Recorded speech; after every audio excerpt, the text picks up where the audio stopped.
हैदराबाद के कुकटपल्ली में प्रशांति नगर में वाक़ रॉयल कार ग्लास में अचानक आग भड़क उठी। फायर ब्रिगेड की टीमें मौके पर मौजूद।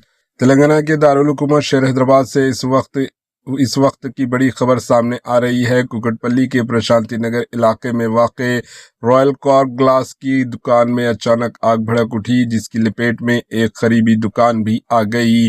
आग लगने की इत्तला मिलते ही फायर ब्रिगेड की कई गाड़ियां फौरी तौर पर मौके पर पहुंच गई और आग पर काबू पाने की कोशिश जारी है। फायर ब्रिगेड मुसलसल कार्रवाई करते हुए आग को फैलने से रोकने में मसरूफ है।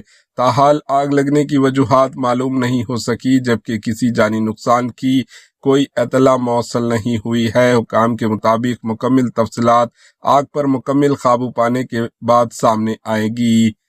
मजीद अपडेट्स के लिए एचएन न्यूज़ के साथ जुड़े रहें। Bureau report, HN news.